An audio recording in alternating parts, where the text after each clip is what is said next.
All right, well, let's go ahead and start with prayer, and other people can. Hi, Sarah. People can check in as they get in, and Chris is coming in. Well, we'll give it another 30 seconds since people are starting to jump in. Chris is one of our Lutheran friends. Hello there, Grace be with you. Ha ha ha. Ha. and with Okay. you. Yeah. Thank you. Great to be here with you. Thank you for including me. Oh, no, love it. Love it. As I think I told you, we're currently attending a Lutheran church, and it's kind of fun because there's so many similarities and then the subtle differences that, like you use the creed in reverse order. We use the Nicene Creed all year long and then use the Apostles at during Easter, and you do the reverse. And Lutherans are impatient. it, We try to beat the Catholics to lunch. yeah, So, there you go. There you go. Well, around here it's beating the Baptists, so yeah. Yeah, that too. That's even more of a challenge. More of them. Oh, all righty. Well, let's go ahead and start with prayer. Let us pray. Blessed and loving Lord, I lift up to you and thank you for each of these people here today and those who will join us and those who will watch later when the recording is sent out. I thank you most of all for their enthusiasm, for their desire to reach out and to seek new people, help new people know your love for them. That is ultimately our goal, is to introduce them to you in a deeper and more meaningful way. Now, I ask specifically that you empower us, encourage us, and maybe even push us a little to do the ministries you have in mind for us. Amen. man. All right, let me share my screen. If you will mute yourselves.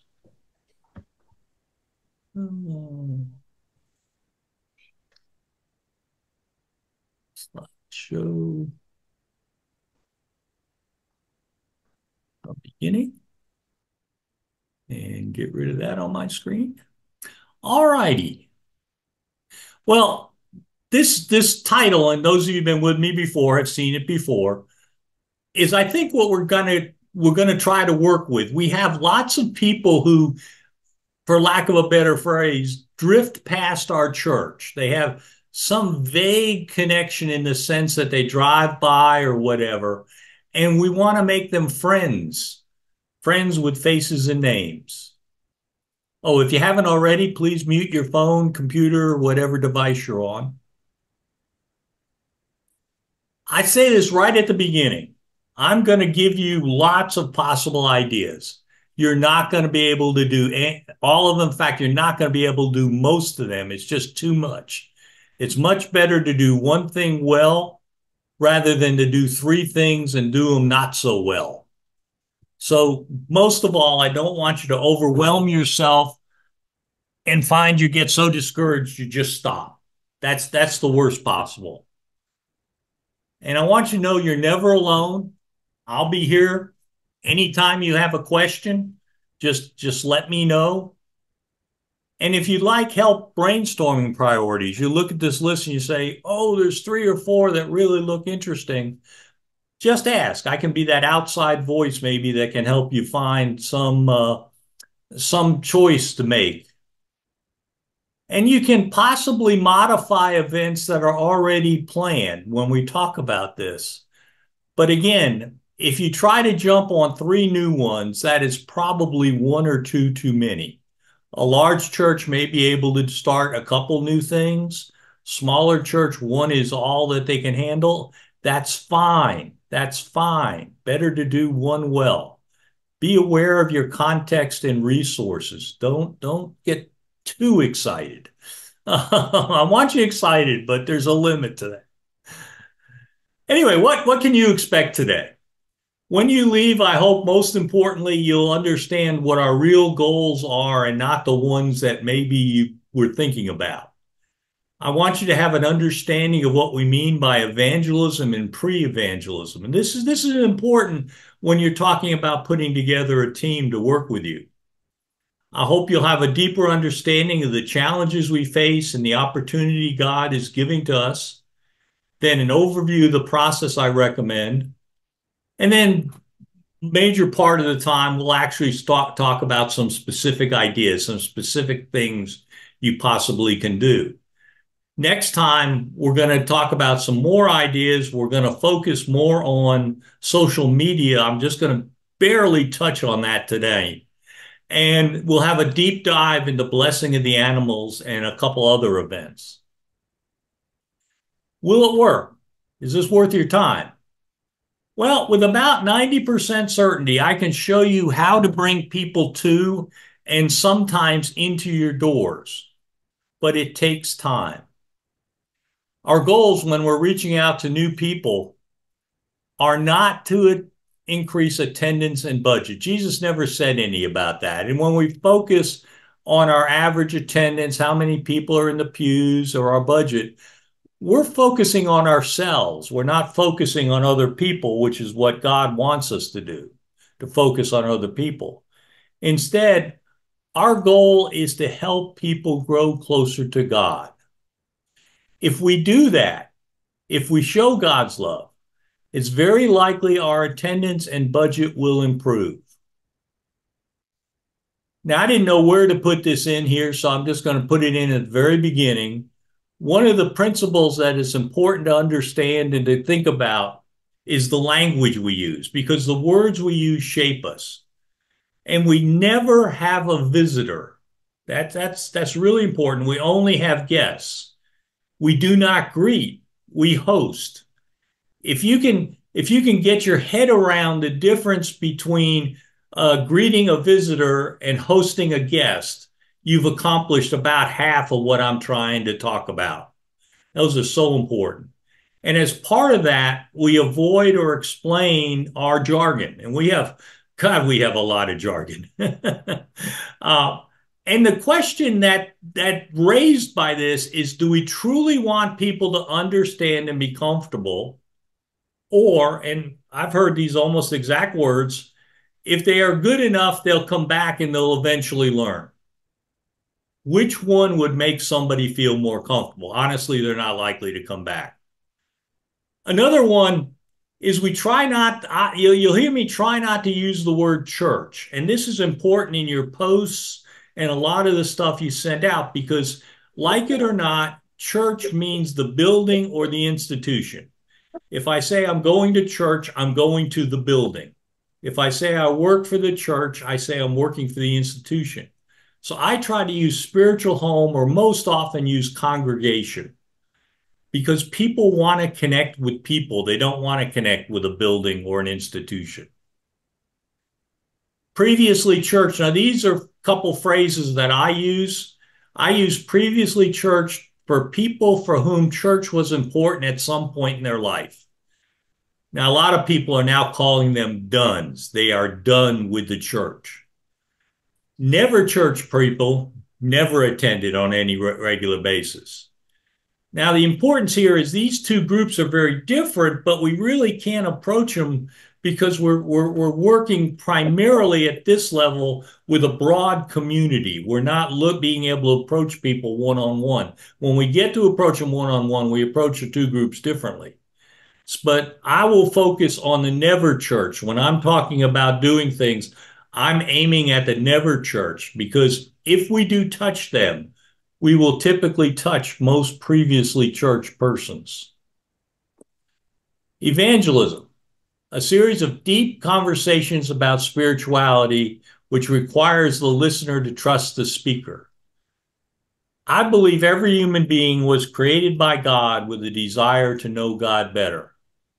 And therefore, if we help them in this process, they will want to be in relationship with us.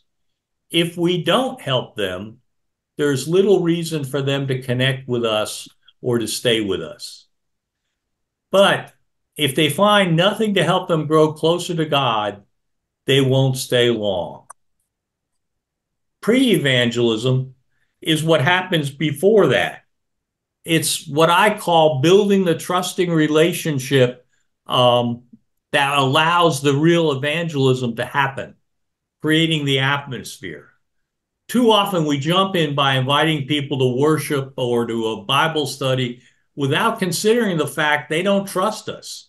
They don't trust Christians and Christianity. And I'll say a lot more about that in a few moments. Pre-evangelism is a step. It's not the goal. It's a foundational step, but still only a step. Now, the importance of these two definitions is when you're talking to people in your congregation for them to help, many of them are not evangelists. They are not people who are feel comfortable leading a series of deep conversations about spirituality. However, they can definitely help with pre-evangelism. Making that distinction might help you to recruit additional people. So that question, if God did create all human beings with the desire to grow closer to God, why aren't our churches full? Well, the answer is we're not trusted. Churches, Christians have a very bad reputation among many people. Plus, people have habits and schedules, particularly post-COVID. They built new schedules during COVID that fill up Sunday morning. They aren't just sitting there wondering what to do. They've got something going on. Why don't people love us any more like they did in the 50s and 60s when everyone went to church, or at least everyone was expected to go to church? Well, we're not living in that period. But unfortunately, many churches, many members of churches act as if we are. They still expect people to just show up. Maybe that expectation was good back then, but it's just no longer true. And that's because, and if you've been with me before, I haven't gotten to the problem of updating this slide because it keeps on being the same. You read in the newspaper about pastors calling for female pastors to be thrown out. You hear about sexual abuse. You hear about hatred. You hear about the role of women. You hear about lots of things. You hear about misuse of money. And right now, maybe one of the bigger ones is we hear about churches dominated by politics. And this is on both sides. This is on both sides. And it's not the kind of thing a person wants to be connected with. This is a little survey the Episcopal Church paid for by a professional organization. The question that was asked is, what characteristics does the respondent associate with Christians in general? Now, when the respondent said they were non-religious, this is what you got. And it's what you'd expect. 55% say we're hypocritical, 54% say we're judgmental, etc. But this is the more interesting and I would say frightening one. What characteristics do Christians associate with Christians in general? Yes, 57% say Christians are giving, 56% compassionate, 55% loving, and so on. But what that means is 43% of Christians would not say Christians are giving. 44% of Christians would not say Christians are compassionate. 45% would not say loving, 50% respectful, and so on. In other words, our reputation isn't even all that good within ourselves. Honestly, would you want to be part of that group of people? Now, the good news is this is not a true picture of your church. This is not a true picture of your congregation. The bad news is your audience, those people who don't know you, the people we want to touch, we want to reach, think it is a true picture of you.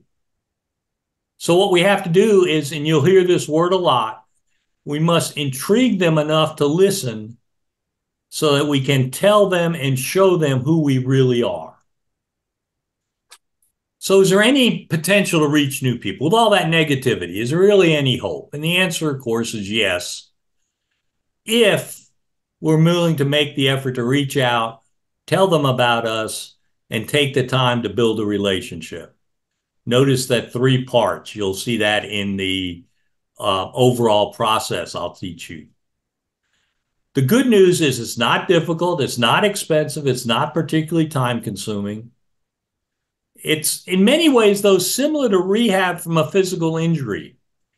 You can have the best program in the world, and there are several very good programs. Invite, Welcome, Connect, and others are very good. But you can have the best one if you don't do the work, if you don't do the exercises, then having the best program doesn't matter. So, what opportunities do we have? Because we think that what I'm saying is all true for only a very few people. Well, let's look at the data. Brief summary, and I've got papers on most of the stuff I'll talk about. If you want more detail on any of it, just feel free to ask. Something around 90% of Americans believe in a higher power. That number fluctuates some depending on how the question is asked.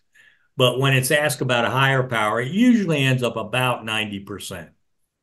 Somewhere around 25 to 35% of those people have a fulfilling spiritual home. Now, of course, many Americans believe in a higher power, but will do nothing to deepen their spiritual life. Now, what that means in summary is something around 1 in 3. Some people would tell you it's 1 in 2. Some would say it's 1 in 4. But something around 1 in 3 Americans believe in God, have some interest in deepening their spiritual lives, and would talk to us if they know the conversation will be respectful. Notice again, that requires building a relationship. So, in summary, despite all these negatives, 1 in 3 people near you are willing to talk. They're not anxious, they're very cautious, they already have an overloaded calendar, they're probably not ready to come running in on Sunday morning, but if approached with love, they are willing to begin that or participate in that we begin it, they participate in that conversation. This is it in summary, kind of in a graphic form for people who like graphics. About a third are willing to talk. And this is another survey that was done by Barna, just came out within the last few months. Barna is a good research organization. If you're ever looking for information, they usually have researched it. The thing about Barna is be very careful of the language. They use words like discipleship and outreach in very different ways than we use them. So good information, just make sure you know what you're looking at. So what we find, and notice how close this is to the 1/3 that I said. About a third, it says 29% of the people have a low interest in spiritual openness. In other words, in having a conversation about spirituality. 32% have a high interest. Now, those would be ones that would include those that already attend a church or a synagogue or a mosque or whatever, but also people who are looking around. That leaves, and their number was 39%, mine was 33%, have a moderate interest. These are the people who are open to our conversation if we approach it properly, if, again, we approach it with respect.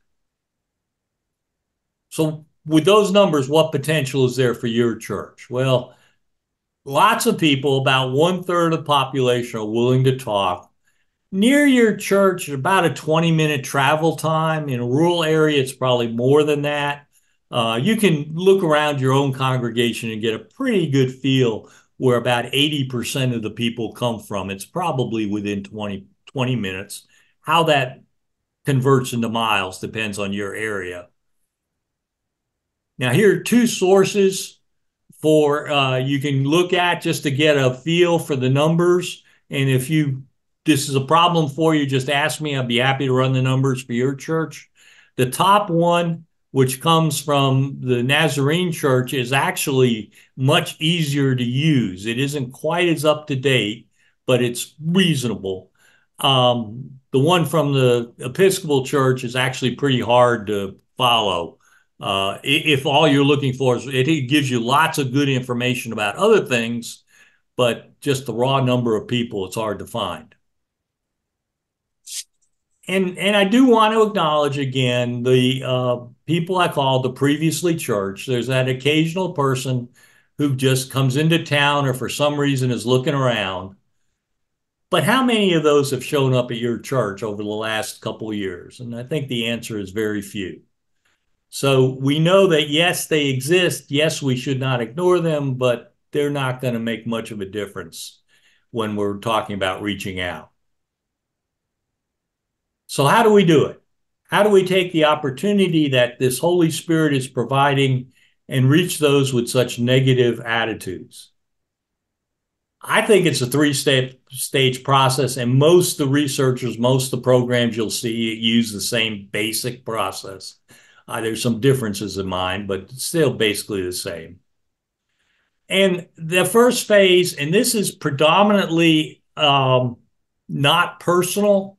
This is your social media. This is your news stories. This is your yard signs, your banners, that kind of thing.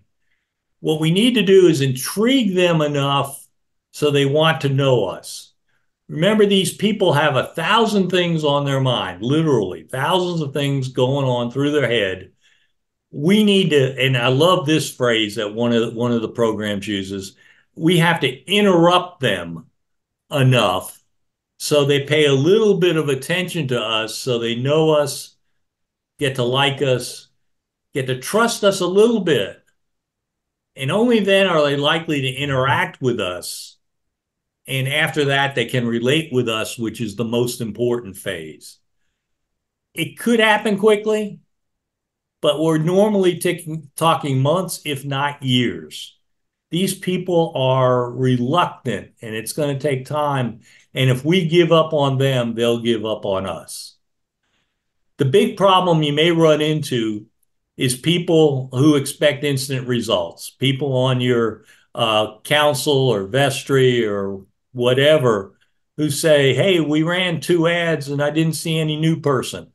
Well, it takes time. So the process, as I said, is intrigue, interact, and relate. The importance is relate, interact, intrigue. If you don't build a relationship, the potential for somebody returning drops dramatically. We have largely wasted our time. So our goals when we do an event, and this is the stage 2. We've intrigued them enough to come to the church to something. The goals are to have people attend, and this could be Sunday as well as anything else. Have people attend, have people enjoy themselves in the sense of feel like it's worth their time. Have people learn more about your church. That's the one most churches miss. And then obtain their contact information and follow up. What do I mean when I say enjoy themselves or be spiritually uplifted? Be hospitable is a big, big part of it. And again, Sunday morning, as well as any time else, where are the restrooms? If you have something outside, are there enough chairs, water for animals, humans, smiling faces? Sunday or any other time, what is there for kids to do? Every event other than the Sunday morning should last at least 45 minutes to give enough time for relationships to build. If they just drop in, get an ice cream cone, and leave, you probably haven't built a relationship. So one of the questions I get asked a lot is, should we do it on the church grounds or in a park? Basically, what works for you. I have a preference for the church grounds, but some very effective events have been held in a park. But if you're in a park, you will need to make extra efforts to tell your story. If you're at the church, they know who you are and they know, the church name and all that. If you're in a park, you got to work extra hard on that. If you're at the church, do everything possible to make it visible from the street. People driving by will notice that things are going on. They're unlikely to turn in, but they'll remember that past an active church. Second thing I mentioned is learn about your church.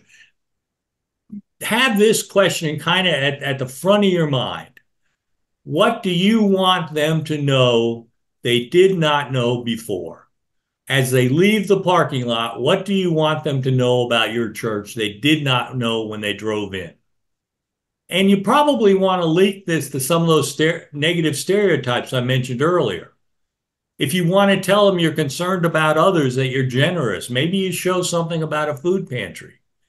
You want them to know you're open to questions and doubts. You find a way to show studies that allow lots of questions. You're not judgmental. Probably the easiest way is show a rainbow flag. You care about the environment. Make sure you have recycling. You care about children. Make sure whatever you do, you mention safety protocols for children. You have youth who are active in the world. Show photos of the kids in action. Now, most of this you're going to have to do through graphics. People are not going to walk up and read a post on a bulletin board. And we want to be gentle, not pushy. So the basic standard is everything must be understood in half a second from 6 feet away. Remember, these people are not looking to learn anything. We're trying to interrupt them. Now, with a little foresight, you can make all of this reusable, and it's easy to build the frames, not a problem at all. Second most important thing is learn about your church.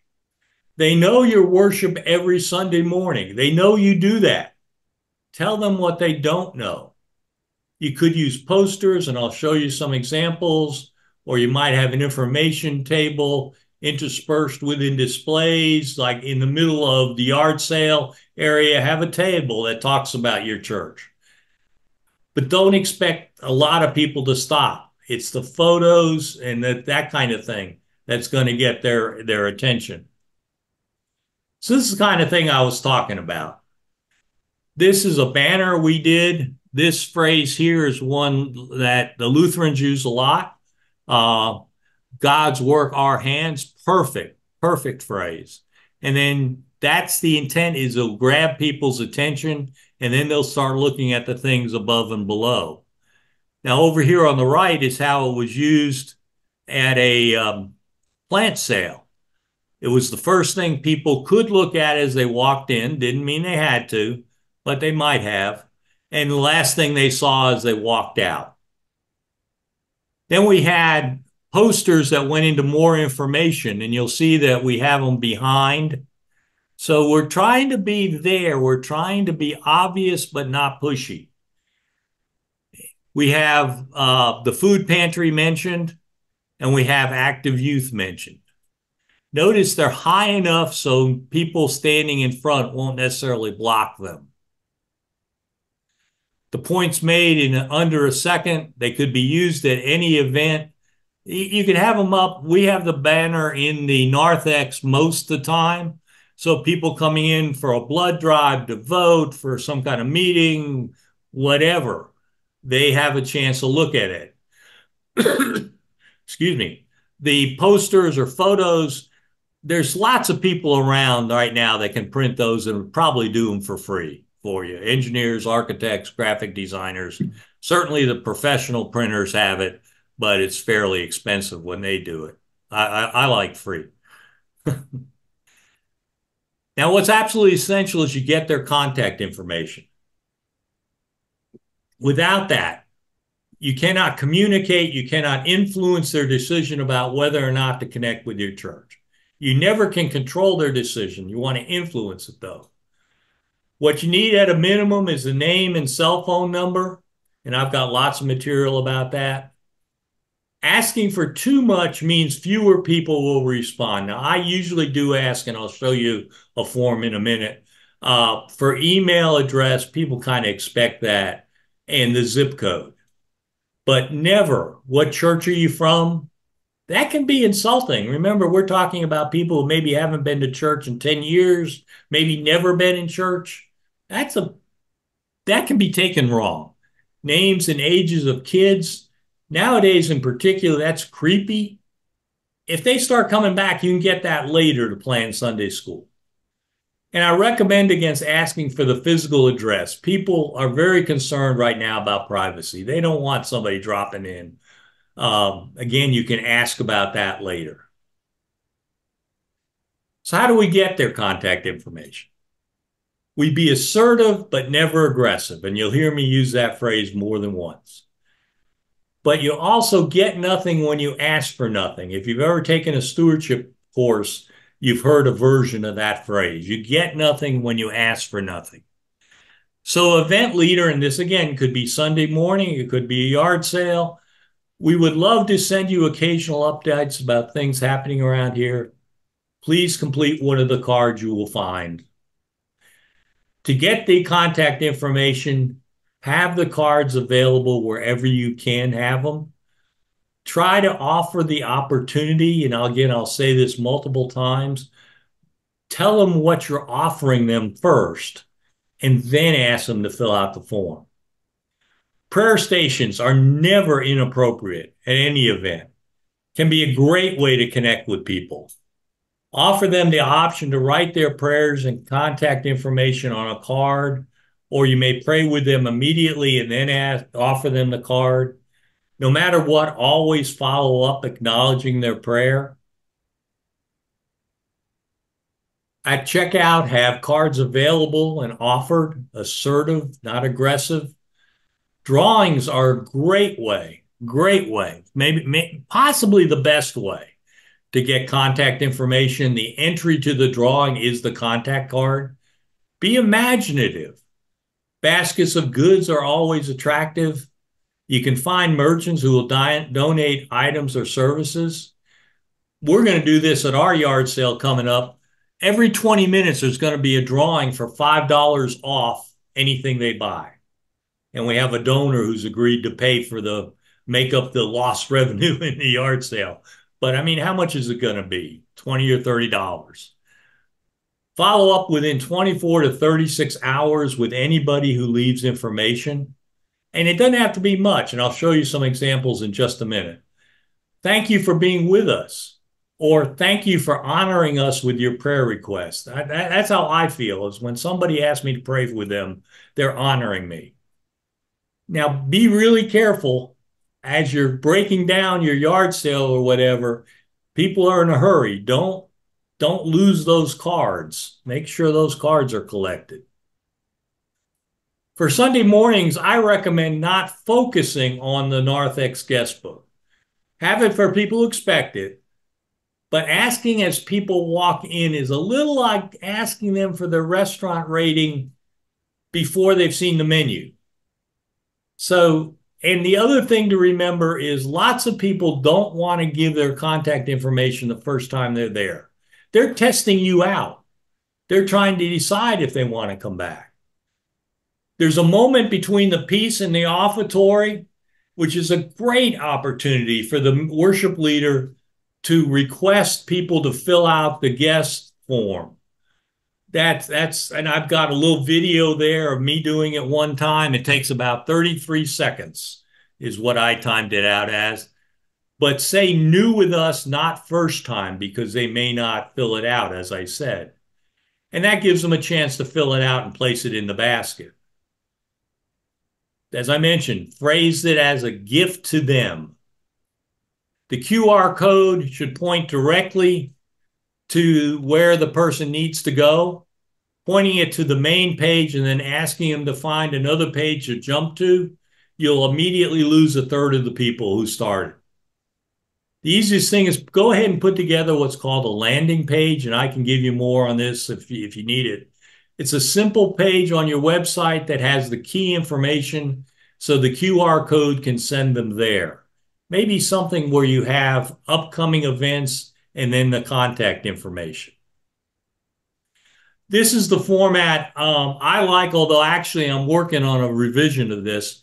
This one prints 4 to a page, so it makes it cost effective.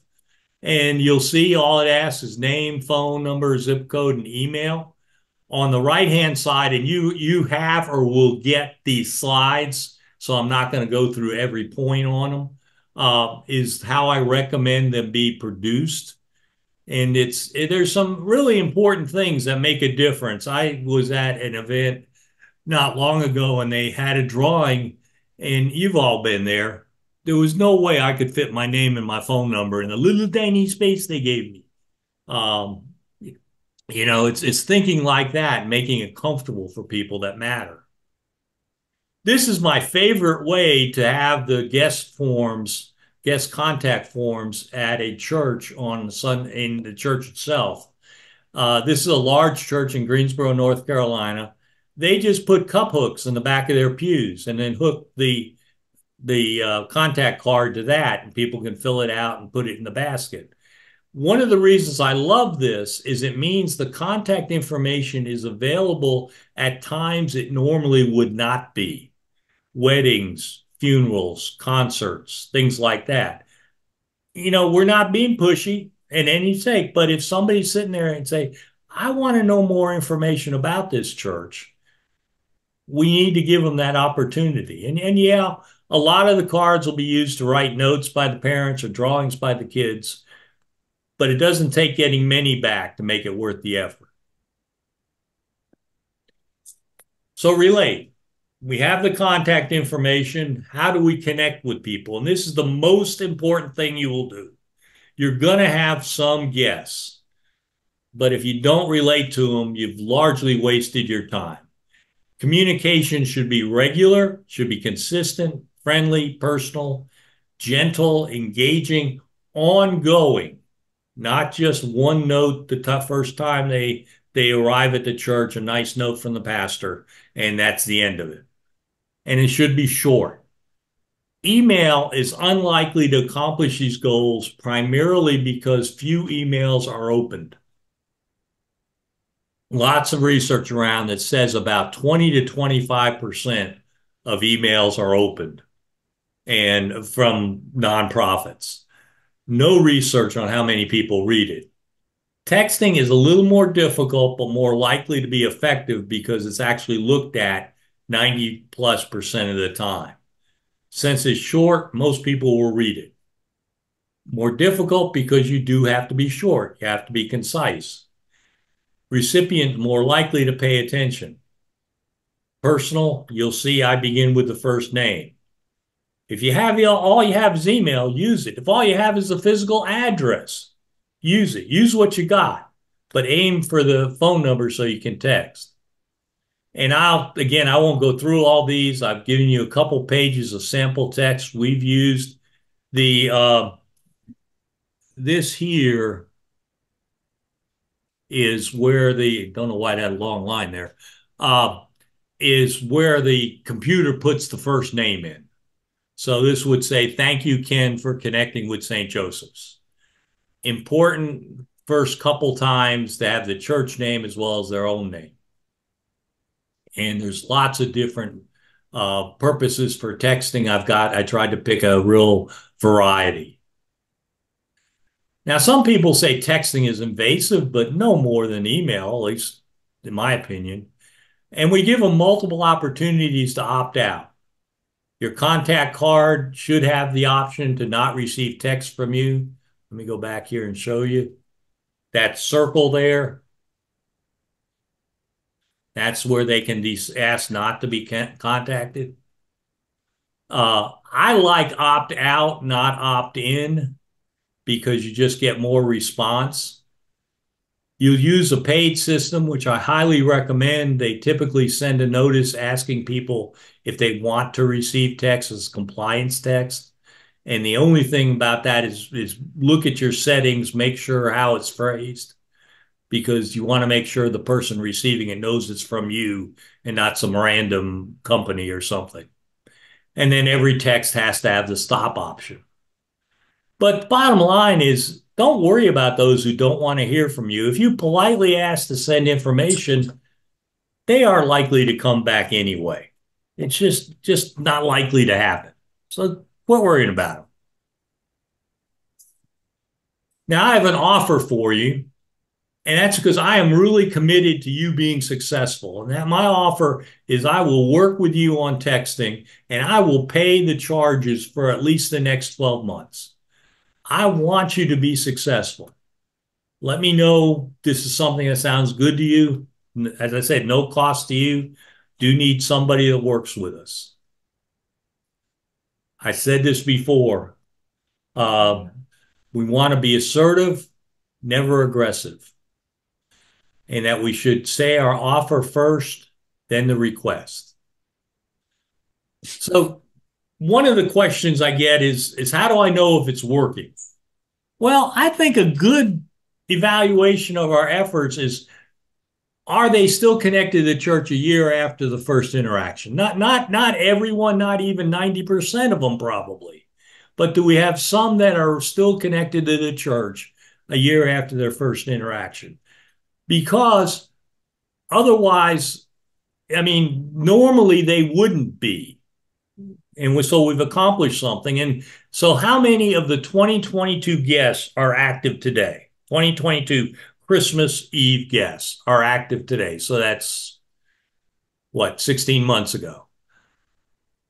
Now, does the church, I'm not saying you individually, but does the church even know who was a guest in 2022?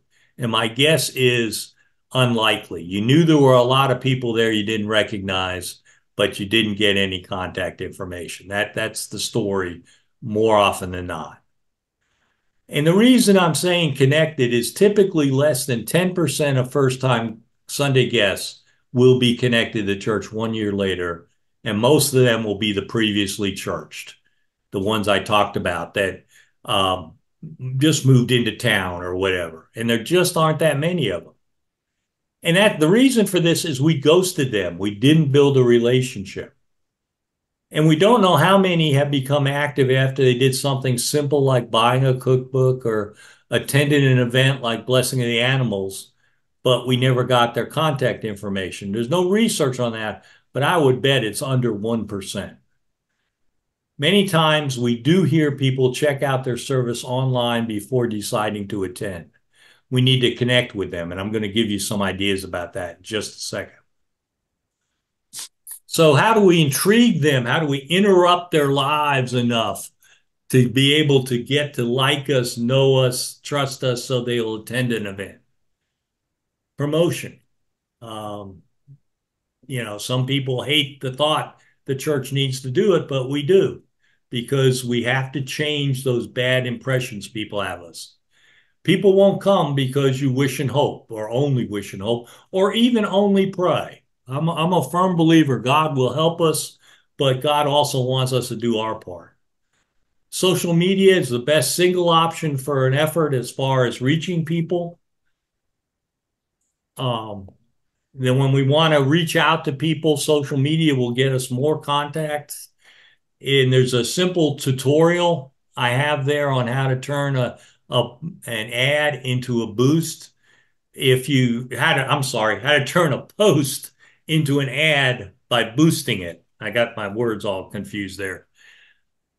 Just to let you know, $30 spent on a paid ad is likely to be seen by 2,500 to 3,000 accounts. If you do too much focusing on down, that number will go down, but you'll get more appropriate looks. So you can target groups such as parents for blessing of school supplies, animal lovers for the blessing of the animals. We'll talk a lot about this next time. Personal invitations. If you have any kid, if there's a kid focus, kids are your best promoters. Give them tools to use as invite cards. Please don't forget your own day school. I can't tell you how many churches I know that never get around to telling their day school students that there's something going on. At the very least, you can put a yard sign where the parents come in to pick up their kids. Give adults sometimes the exact same tools to use. Yard signs and banners can be really good if you have the locations. On the yard sign and banner, make sure it can be read at 5 to 10 miles an hour over the posted speed limit. Think about your election yard signs. Most of the time, all they have is a name. That's because they want you to remember that. We can't get away with that little, but we need to be aware that people just have that half a second to glance over. Daycare centers, parks, etc., are good for children-focused activities. I've been surprised how many daycare centers around here will allow us to hand out an invite to something or will allow us to put a yard sign up.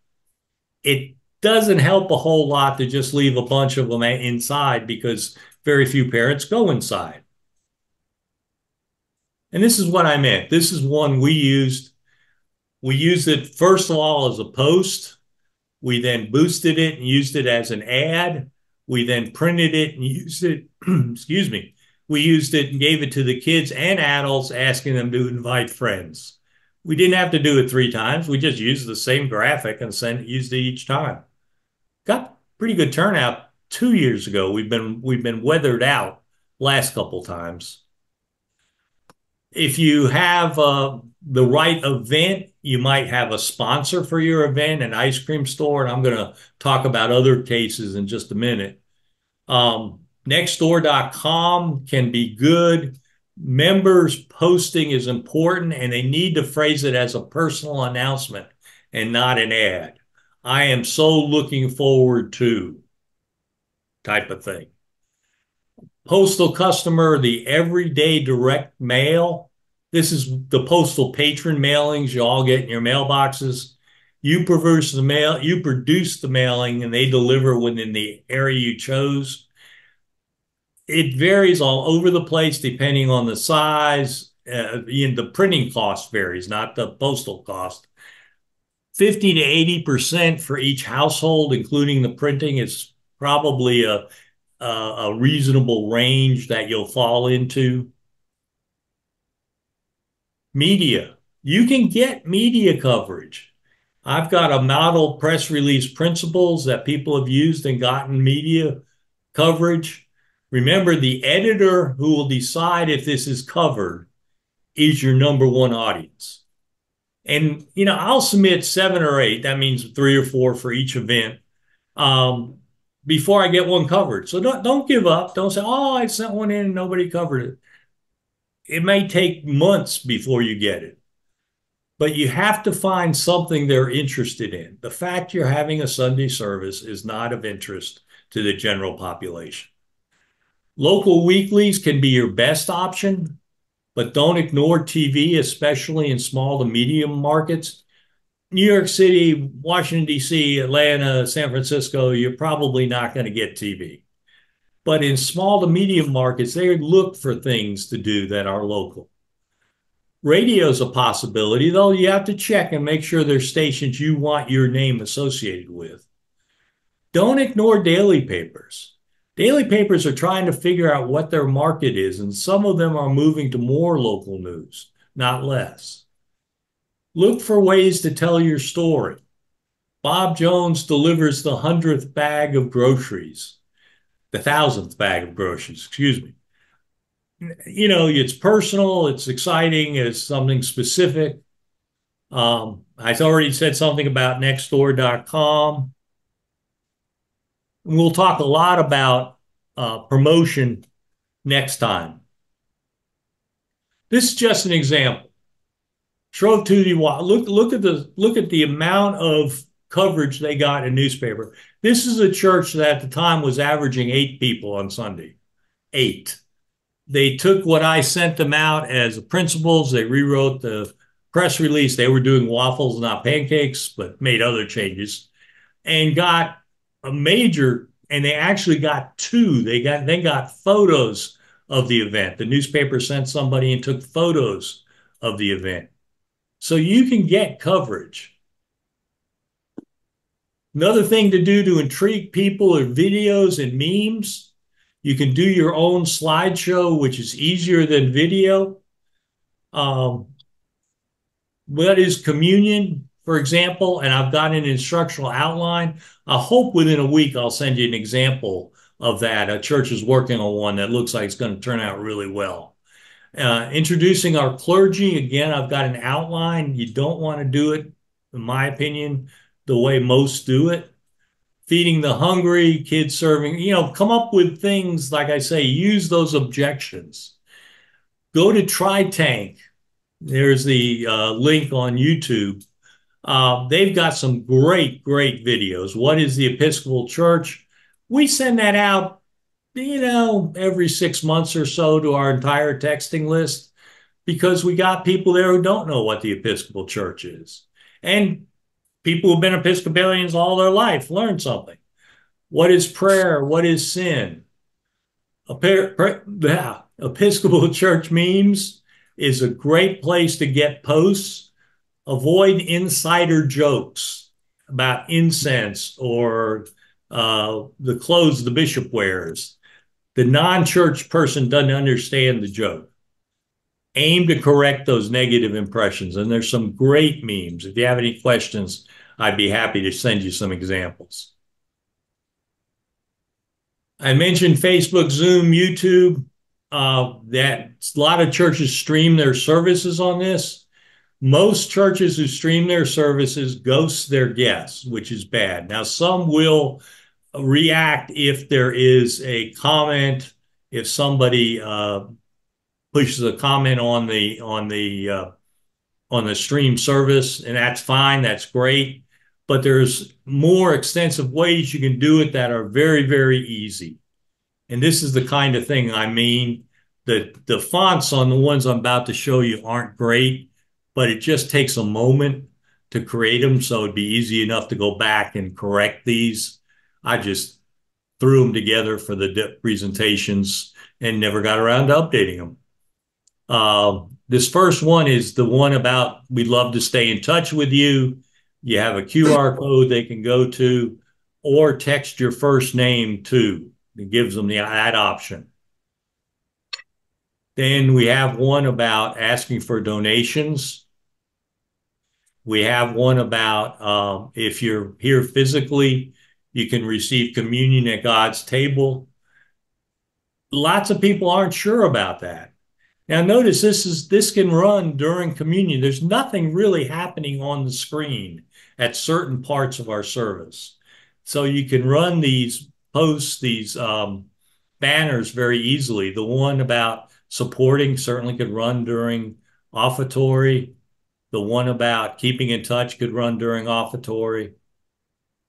And then, of course, you always end with a thank you. This is certainly bold enough. All right, we're going to move on and talk about some specific ideas, specific things you might do during the summer and fall that you would then apply all the principles I've just talked about to. But I want you again to remember you can't do it all. Pick one, at the most two. Again, if you've done something and you're just tweaking it, that's different than starting from scratch. Don't overwhelm yourself and stop, because I'm here to help you. Now, this is one of, I think, the most underappreciated possibilities all year long, particularly if you want to reach out to young families.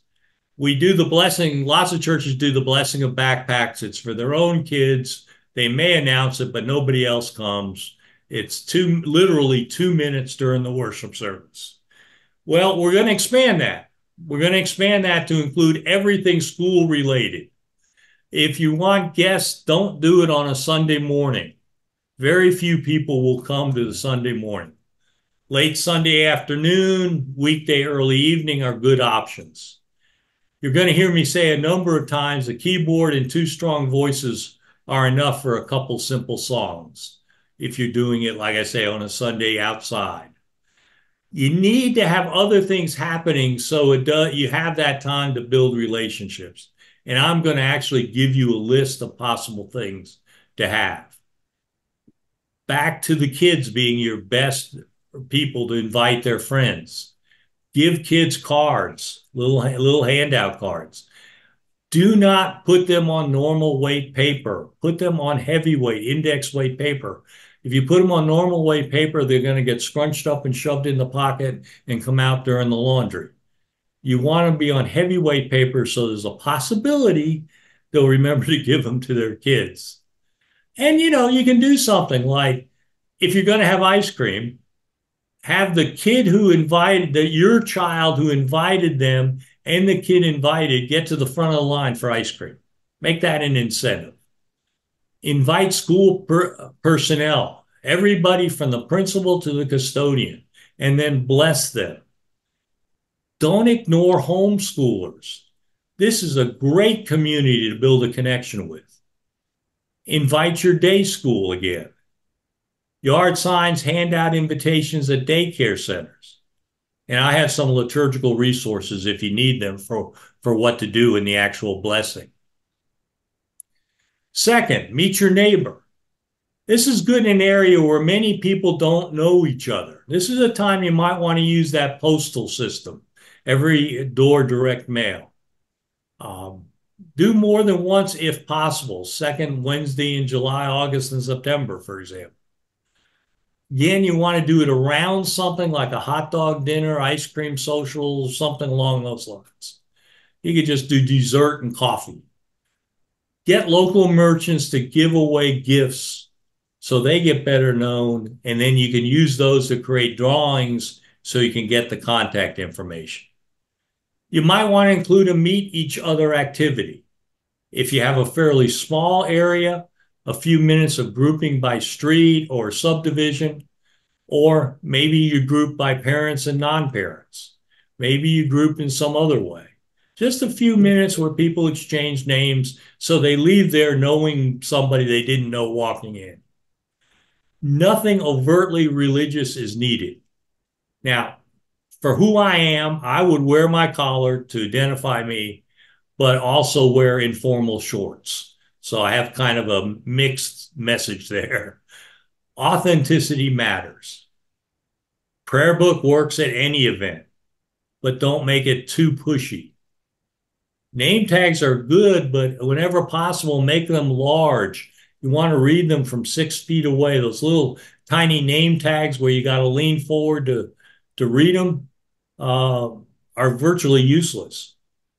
You could have, again, the posters, a booth, but have them out there without being pushy. We don't want to turn this into a sales pitch. We don't want people thinking they came to a sales pitch. You can invite police, fire. Police are particularly likely to come. I might allow them to address the crowd if they wanted to. If there's one school district, you certainly invite the principals under any circumstances.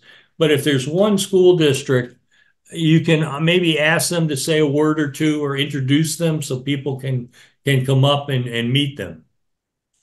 Find a way to get the contact information. Now, one big question, this is election season. I would not introduce candidates, but I wouldn't stop them from wearing buttons or hats or whatever. There's just no way to control that.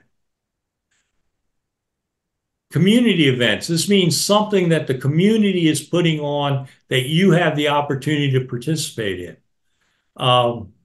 Epiphany in, let's see, Glen Burnie, Pennsylvania is at the end of a walking trail. They coordinate with the community on lots of different events. St. Joseph's in McDonough, Georgia, went to a festival. They got 78 new contacts, only 6 of which were bad numbers, probably landlines. Most of them came from the prayer booth, but they also had a drawing for professional quality items that a dentist donated. Got a new dentist in town who's trying to build up a practice.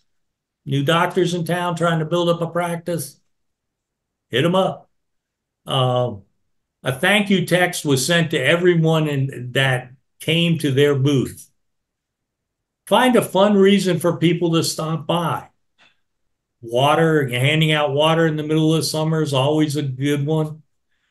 But having your people hanging around saying hello to their friends can be very, very effective. You still want to tell your story. Find a way to tell people who you are, not just the name of your church, but more than that. This is another thing that in Clayton, North Carolina, they have a newcomers group, as do many communities. If there is a newcomers group in your community, why aren't you a member of it? That's much more important than being a member of the Chamber of Commerce. Excuse me. I know people not like that. But if you're trying to reach new people, being where the newcomers are is where you want to be. even if you might sponsor an occasional event or sponsor part of an event. Be part of that, get known. Music jam sessions. I love this one personally. Amateur musicians love to have a reason to play. Most churches have great acoustics. Put their desire with your acoustics. Now, you could do this once a month through the fall or the winter and just see how it goes. You might even get a choir member out of it. All that's needed is a person to coordinate plus some promotion. It's nice to have coffee and cookies afterwards, but that's not absolutely required. You can promote through music stores, Facebook boosts with music interests, lots of things. You might ask a music store to sponsor one or more months. If they do that, they'll announce it in their community. A private music teacher might provide snacks and promote it to their students. Ask them to announce it. The music teacher, the music store owner are very likely to show up because they want to play too. Don't forget to reach out to school music teachers. You want teenagers in your building? Invite them. Teachers might be interested in just, excuse me, some just fell, playing for fun. If you continue into the fall, re-invite those music classes. Collecting contact information is a little tricky here, although you could have a drawing for things given by the music store or something. But maybe you wait till the second month when you built up a little connection, a little trust. July 4th celebration. You need to hurry if you want to do this, if you haven't already done the planning. Most of the time, it's a hot dog ice cream event with games for kids. You decide about simple, safe fireworks. If you can see the community fireworks from your site, build on that. Offer your parking lot to people. Again, invite the Boy and Girl Scouts to lead part of the service if you want to have young people. Some clergy do not like doing the Pledge of Allegiance on the church grounds. Other clergy are fine with it. That's entirely your decision. Patriotic music is well known, at least the first verses. How many here, and when we go to the question and answer, you can answer this. How many verses there are to the Star Spangled Banner? And can you even give me the first 3 or 4 words to the second verse? Again, a keyboard and a couple strong voices can lead singing. Just stick to the first verse in most cases. Retirement of flag ceremony can be something that is attracting attention because you'll probably be the only one doing that day. Vacation Bible School, another one frequently done but not focused on as an outreach activity. Remember, VBS is jargon. It's not an intriguing title. There's a saying that the title has more to do with your attendance than the material you present. Title has more to do with attendance than the material you present. Few parents can send their kids during daytime, particularly during the week. 90-minute evening program works well with light dinner. Could do it once a week for 3 to 4 weeks. Saturday and Sunday daytime are already busy, but frankly, the decision will be when you hold it will be determined largely by when your volunteers are available. Lots of things available. Great time to gently mention your fall programs. Now, it was interesting. When I first was ordained, I was serving a small church that had 0 kids. But we got together with the church next door and put on a vacation Bible school, and our responsibility was an adult class for the parents. We had the largest class. So don't forget that opportunity to reach out to the adults by giving them something to do while their kids are in the vacation Bible school.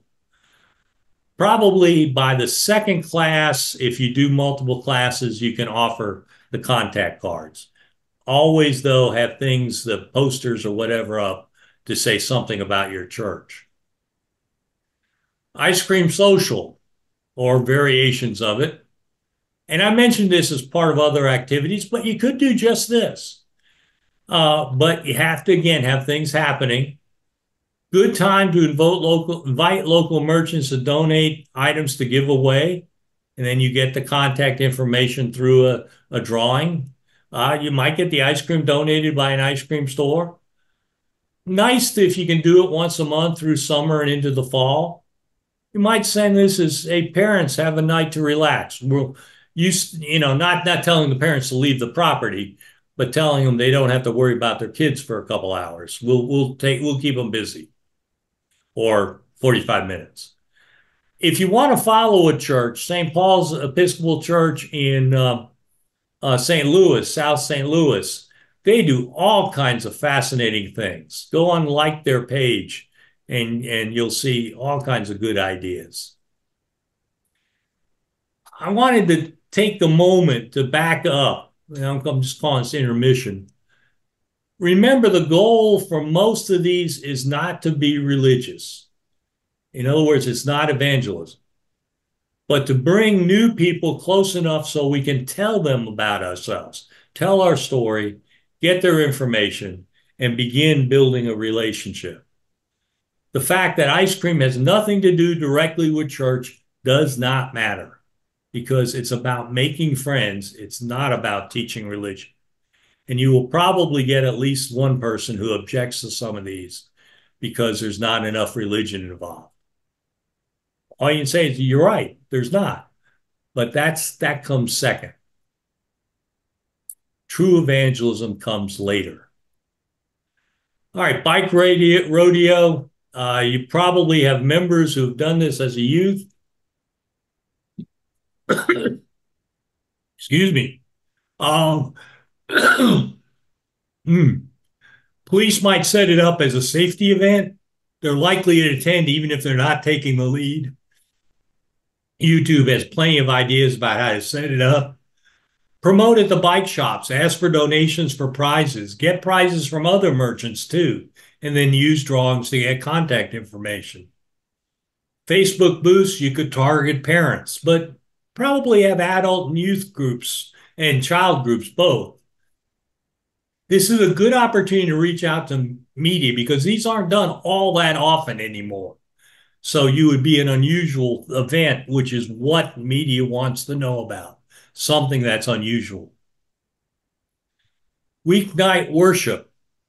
There are worshipers that say that up to 50% of Americans feel unavailable for worship Sunday morning. That's because of work, travel, sports, etc. And obviously, this isn't just summer and fall. This could be any time. It doesn't matter if we think they are available. If we say, well, if you just didn't do this, you could come to service on Sunday morning. Our opinion doesn't matter. It's their opinion that controls their actions. Plan this as a 6-month experiment to see if you can build a congregation.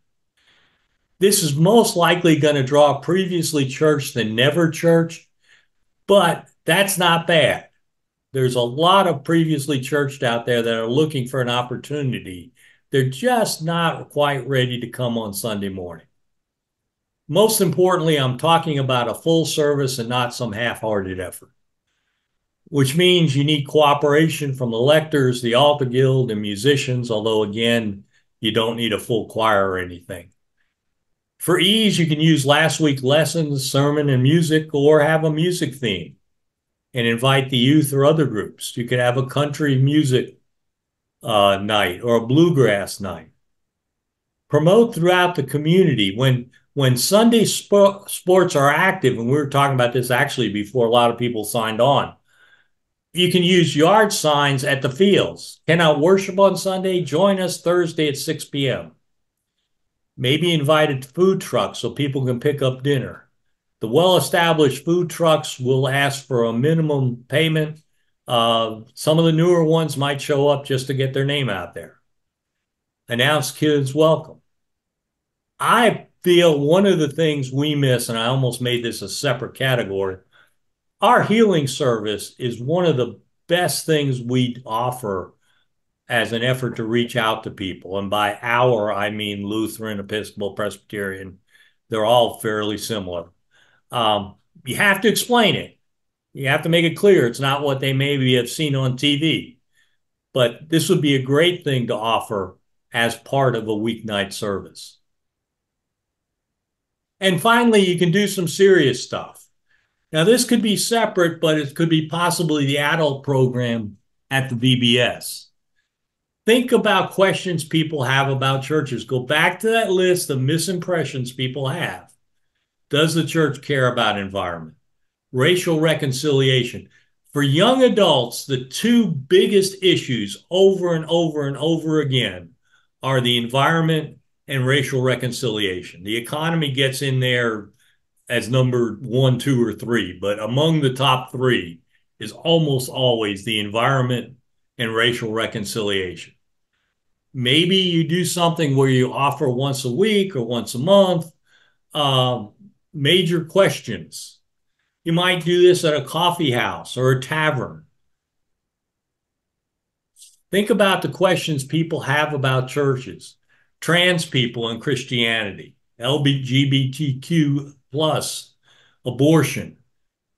Personally, I would hesitate to do any of those three as a general public event, at least not until I built a lot of trust with a small group of people. But why are churches so full of hate? Why pain in the world if God is loving? That'll get you a lot of attention. What's up with heaven and hell? Christianity's relationship to other religions, another one that young adults particularly wonder about a lot. The church and money. There's a book that I really like. I've now used it a couple or three times. Uh, it just has the titles of the chapters are intriguing. Some of the material isn't all that intriguing, but the titles are what start off the conversation. What's the least I can believe and still be a Christian?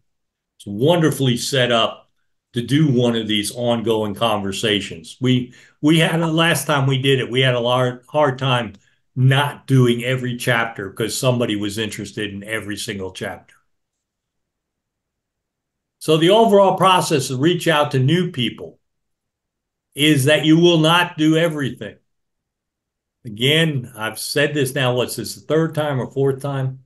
Just please don't overwhelm yourself and stop. Please call me. In fact, Shirley, in the chat line, would you put my phone number, please? In addition to my email, which you all have, you'll have my phone number anytime. I mentioned other activities that people, these are just kind of bonus things you might want to think about. You could have a classic car drive-in, a motorcycle ride-in, a hobby fair, caregiver respite time, food truck rodeo. In the fall, a first harvest blessing and collection for the food pantry. I've got some materials on that if you're interested. First Responders Day, small business rodeo, or if you're in a small area, you might have it all businesses rodeo. That just simply means they can all come and set up a table or whatever and talk about who they are.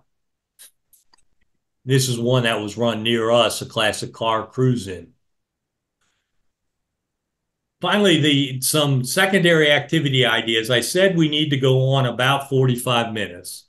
Well, here's some things you can do to fill out the time. The bounce house, church tour, and discussion about the Episcopal Church. That needs to be secondary. That, not a lot of people are going to hang around for that, but it's a good thing to offer. A petting zoo.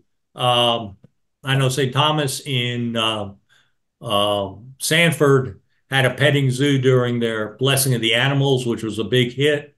We got one coming up during ours this fall. Pony rides, battery powered car races. I'll get it out. A slip and slide, a dunk, the clergy booth, drone display, cornhole competition, water balloon fights, video game contest, shaved ice. If you got other ideas, send them or put them in the chat or send them in and I'll share them. There's just so many different things we can do. But the most important thing we do is pray. And we don't pray that people be changed. We don't pray they understand they ought to come to us. No, we pray that we can be the people God needs to move forward and invite people to become part of our community. Question and answers. If you'd unmute your, wow, I hit that right on the money time-wise. That's not common. Let me see, stop. I will stop the share somewhere here. I hope I didn't do that. Okay. Let me get back to my Zoom.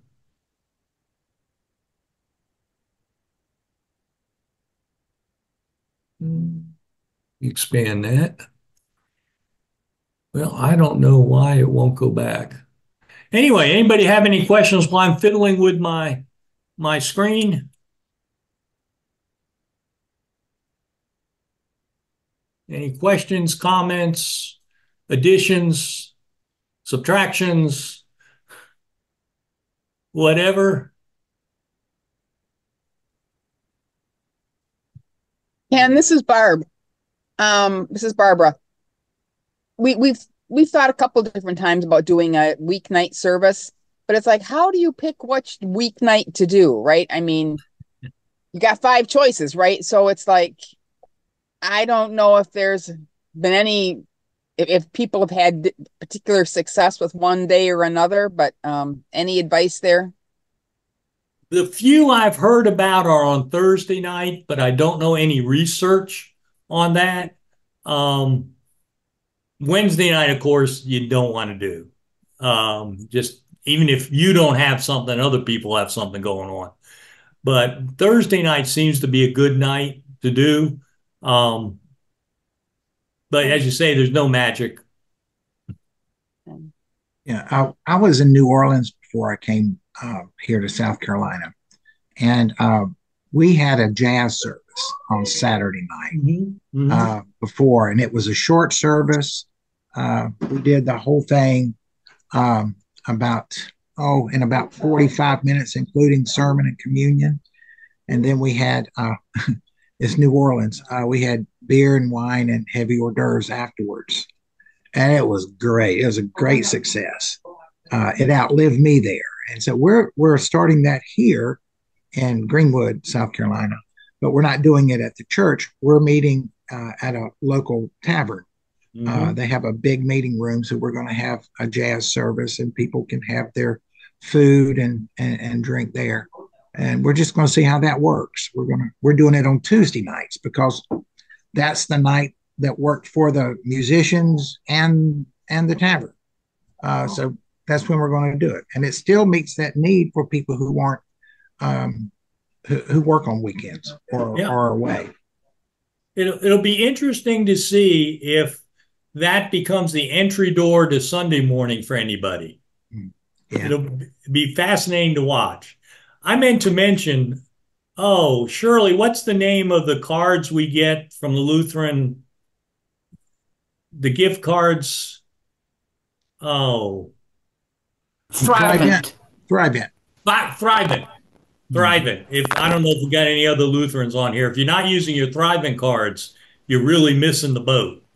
We're funding our petting zoo with a Thrivent card. But for those who don't know, Thrivent's the Lutheran savings and loan, effectively, and they offer to anybody who has a certain kind of account once a year a $250 card to use for a church. 200 two times a year. So it's $500 a year in increments of $250. Okay. So you can do it twice. To use for any church ministry. And we use them a lot. As I said, I'm attending a Lutheran church, and we use them a lot. Sorry the Episcopal Church doesn't have it. Others.